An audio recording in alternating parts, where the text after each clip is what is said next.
Hi guys, this is a legend and welcome back to my YouTube channel. So for today's video, may isang subscriber na nag-comment sa post ko kung hindi ba daw talaga pwede na mataba yung mag-a-apply dito as domestic helper sa Hong Kong. Baka pwede daw na pwede mataba yung helper. So, ang qualification kasi ng mga agency is 70 kilo.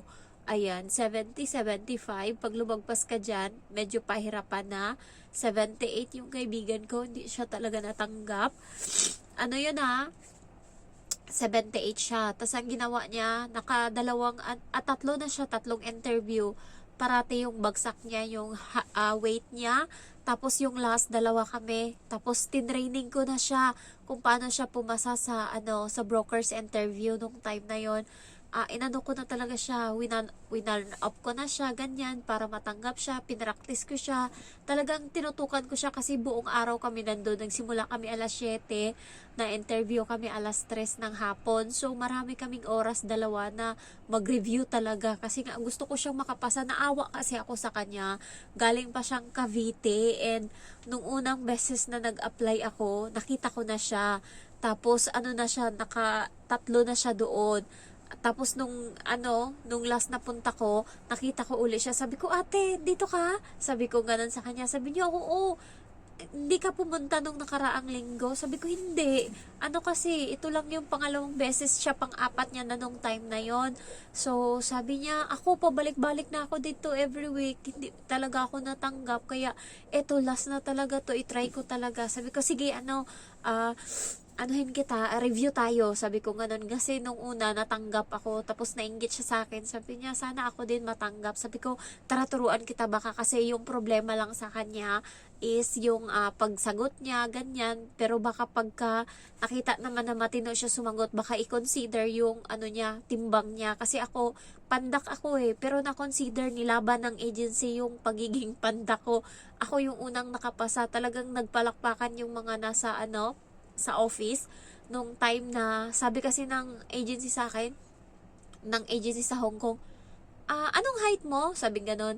Ay, bakit ganyan yung height mo? Sabi niya, hindi mo ba alam na pinakamababa dito is 5 flat yung tinatanggap namin, tapos ikaw 4'10", 4'11", ganyan. Tapos, syempre doon pa lang medyo bagsak na ako. Medyo nawala na ako ng lakas. Tapos sabi niya, sige, anuhin kita, tell me something about yourself, sabi nung agency. Doon ko na siya pinakitaan ng kung anong meron ako nung time na yon, all out. Ang lakas ng boses ko, yung mga nagtatrabaho sa office ng agency nung time na yon. Kasi doon kami in-interview sa may dis din nila, kasi nga sa loob, another ibang din, agency din sa Hong Kong. Dalawang agency nung time na yon yung nag-e-interview. Kaya hindi kami magkasya na doon sa loob ng kwarto kasi magulo din doon kasi maingay. Ibang agency din sa amin, iba din. Kaya doon kami nakasali kami doon sa sa mga nagtatrabaho. Kaya nung time talaga na yon, naka-headphone ako yung headset na naka-wire. Kaya hindi ako naka-focus sa iba. Talagang ang focus ko lang nung time na yon yung kausap ko sa phone. Ayan, tapos yun, ginalingan ko sa sa interview ng agency sa Hong Kong. Dinala ko siya sa biro. Sabi niya, may boyfriend ka na ba? Sabi niya ganun sa akin. Sabi ko, wala po. Sabi niya, oh, hindi nga, hindi ako naniniwala. Sabi niya, tas parang time ko na to para biruin siya. Sabi ko, kasi ma'am? Sabi ko ganun. Pag meron na akong pera, pag madami na akong pera, magkaka-boyfriend na din ako niyan. Sabi ko ganon. Tapos tumawa siya. Tapos yung mga nagtatrabaho din nung time na yon, nakatawa rin. Pero nung una, ginarag ko sila. Kasi nga, hindi ako, sabi kasi ng agency, yung height mo ganyan-ganyan. Kaya tinawag ko yung nagsukat sa akin. Sir, ano lang ba talaga ako? 4'10"? Ang sukat ko kasi 4'11". Talagang ginarag ko yung agency na nagsukat sa amin nung time na yun. Tinawag ko siya. Sabi niya, kasi tawagin mo yung nagsukat sa'yo. Paayos mo yung height mo. Kasi nga, ang pandak mo. Sabi niya ganun. Hindi ko tinatanggap yan. Pero nung pagkaanuhan na, natapos yung interview namin na masaya siya, pagka-anuhan ako sino yung napili niya, sino yung natanggap sa interview, ako yung unang-una na natanggap. Tapos sabi ng mga nung time na yon ng agency, ng mga nagtatrabaho doon, wow, ang galing naman, nilaban talaga, kahit pandak. Ako kasi yung pandak sa lahat. So, sabi ko sa kaibigan ko na mataba, Sabi ko baka kayang remedyohan kasi yung pagkapanda ko na remedyohan naman eh. Sabi ko ganun sa kanya. E di ngayon, inaral namin lahat ng mga natutunan ko sa mga interview ko doon sa Kings, tsaka sa unang interview ko na natanggap ako, tinuro ko lahat sa kanya. Kahit yung introduce yourself ko, pinalitan ko lang ng pangalan, tsaka nung ano, binigay ko din sa kanya, edi okay na. Nagsuot siya ngayon ng itim na damit, so medyo maliit siya tignan, medyo payat siya tignan, tapos nag-diet na din daw siya.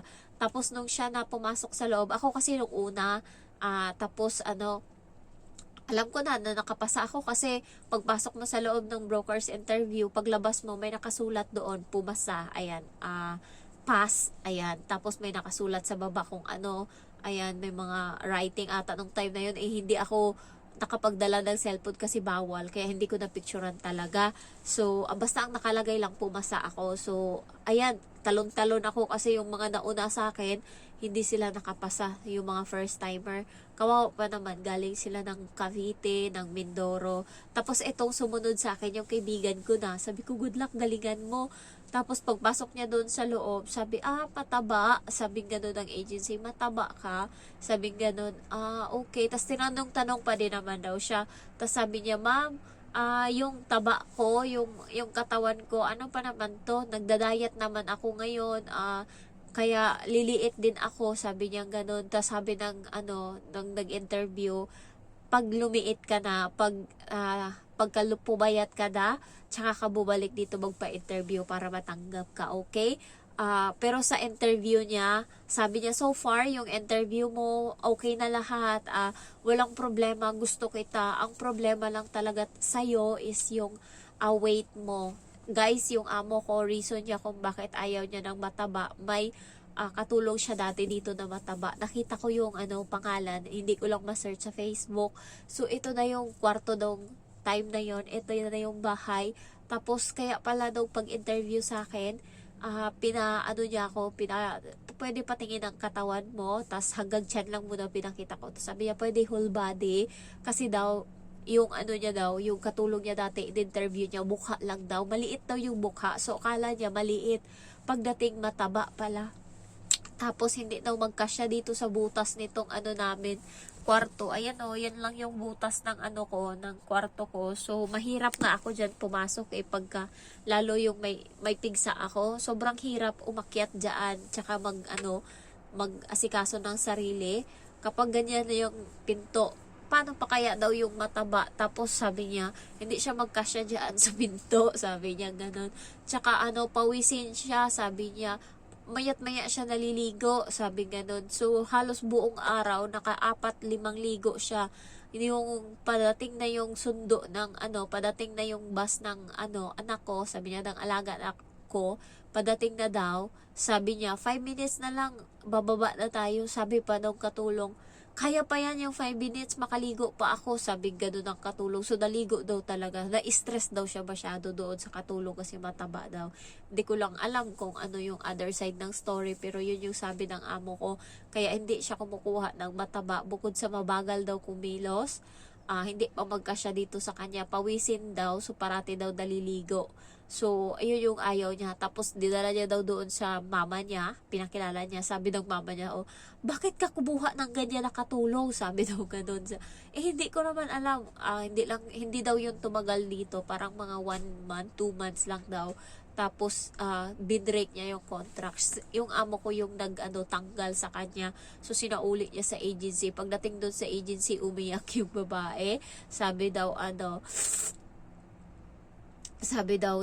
bakit, talagang, bakit mo ako sinasabihan na mataba? Yung parang nasasaktan daw siya kasi sinasabihan daw siya ng amo ko na mataba, ganyan.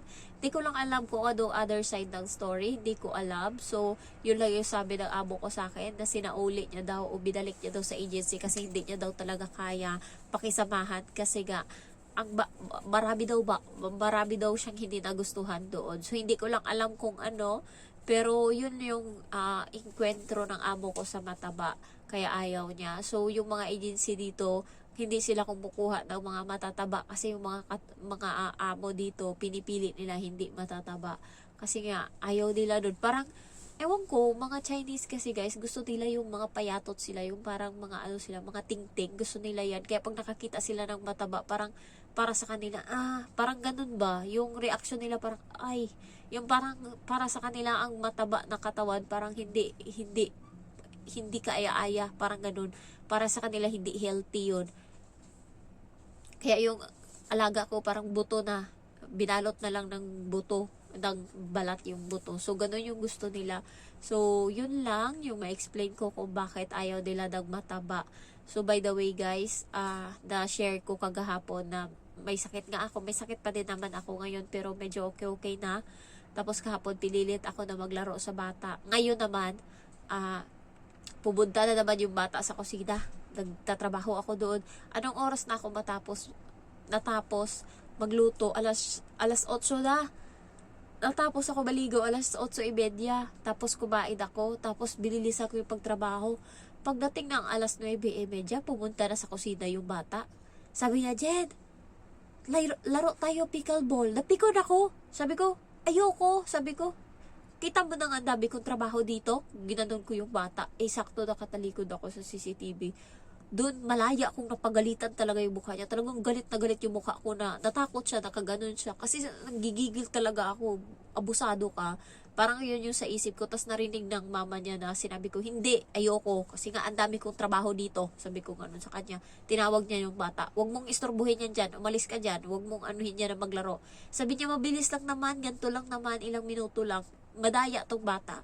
Kahit sabihin mong 5 minuto, paabutin niya yan ng 20 kung hindi ka talaga marunong. Sabi ko, ang dami kong trabaho. Sabi niya, iwanan mo yan, mamaya mo na yan balikan. Tapos, nakita ng amo ko, kalat-kalat pa sa kusina. Madami pang mga hindi nagawa na trabaho. Kaya, yun.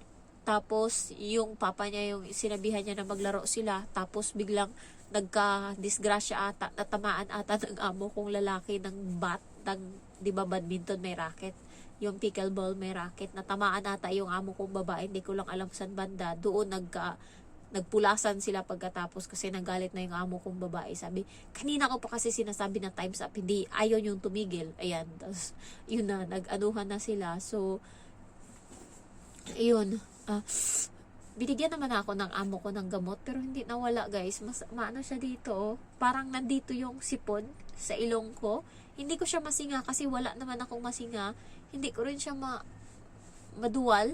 Ayan, hindi, basta nakastuck lang siya dito. So, ayun lang. Thank you for watching and I love you all. Bye-bye.